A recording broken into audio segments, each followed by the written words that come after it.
Hello everyone, welcome to Urbanscape Gardening, and this is just a refresher course on the Hypoestes or the Polka Dot plant.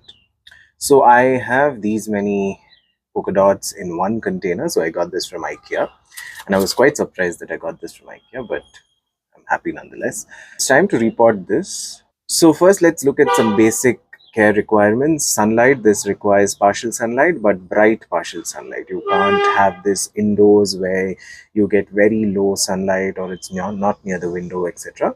It can grow leggy, and then over time it can catch a lot of diseases and pests.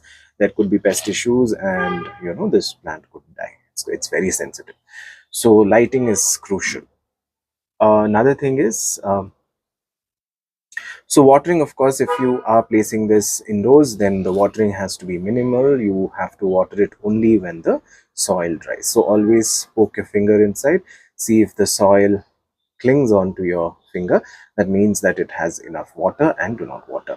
If the soil does not cling onto your finger, that means the soil is dry, and obviously you can feel it, right? I mean, if it is wet, you can feel it.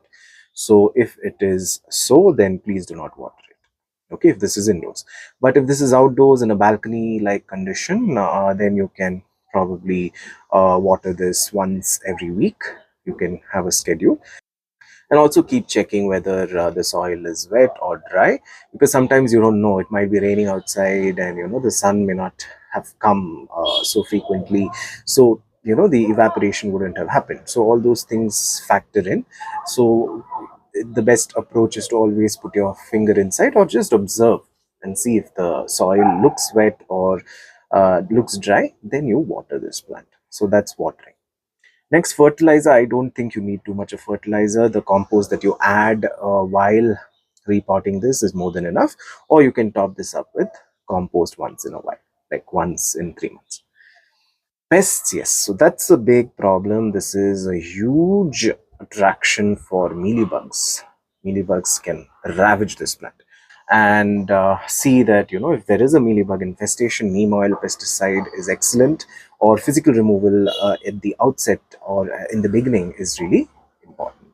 So if you take care of all those things, then the pests won't come. So neem oil application you can do once every 3 days or something of that sort. Okay, so the diseases, not so much. I mean, I don't see any fungal diseases or anything, but then do not water the leaves as much. Please water the soil. Okay, another thing about this plant is that it tends to die after it blooms. Okay, so what you need to do is, first you need to cut off all the blooms. Once they bloom, they give out those bloom spikes. Cut them off. Okay, do not let them bloom. So once you do that, it kind of signals the plant to live on for a little longer. Okay, so that's something that you can do to increase its longevity. Another thing is, please, before the flower spikes come up or after the flower spikes come up, please take a cutting of these plants and then propagate them, because you're not going to get these colors again if you don't propagate them. So always propagate them. Propagation is easy. You can cut below this node, and then you can insert it in the soil. That's it. It's as simple as that. So I'm not going to do the propagation right now, because I am going to repot this and show you how it is done. So for its repotting, I'm just taking a container which is a little broader and not so deep. Deep containers are not really required. Wider containers are preferred. So take this, and then for its soil media, I'm using some sand, some garden soil, and I'll also be adding some compost to this.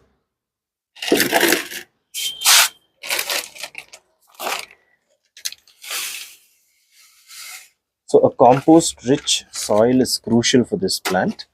So add as much compost as you can. So I'm adding some charcoal pieces for some drainage. This is not really necessary. You can skip this step if you don't have this. Now carefully remove the plant, tilt the container, hold the plant like this, and then give it a tap. and then press it here. You can easily remove the plant without disturbing the roots. Okay, now you can slightly tease the roots so that, see, now these roots are growing in circles. So that's something that you want to avoid. Okay, because they need to know that there is new soil that it's getting, or new growing medium that it's getting, and the roots have to spread.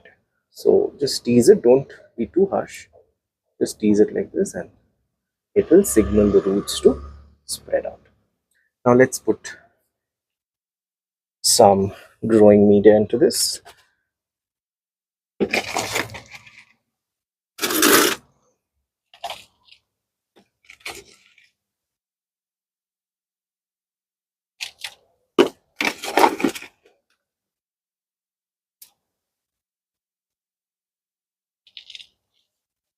Okay, and see the level, it's too high.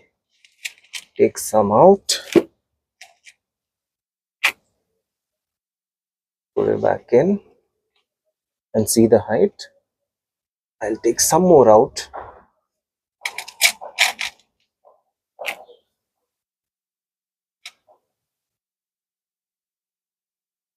Put this back,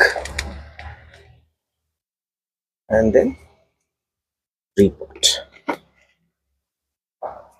So you just have to fill this up maybe an inch below the rim of the container.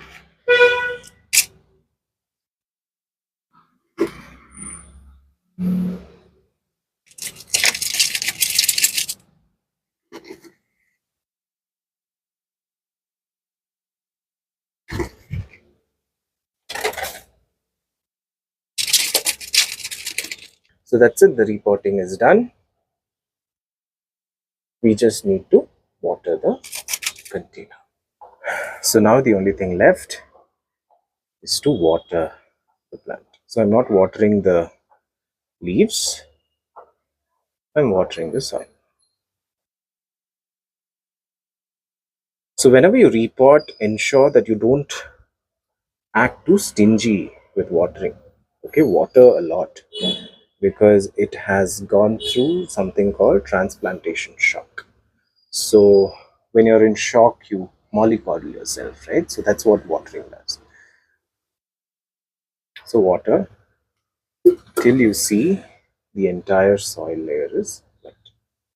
So now the only thing left is to place this in an indirect sunlight location where it gets bright sunlight, it's not too dark. So I've placed this plant under part shade conditions where it kind of gets this kind of sunlight sometimes, not all the time. So this is the ideal sunlight condition that this plant would prefer. So that's it, folks. We've come to the end of yet another episode of Urbanscape Gardening, and I really hope you enjoyed this program and this was helpful. And please let me know on how your Hypoestes plants or your Polka Dot plants are doing. Thank you for watching, and until we meet again, a very warm goodbye.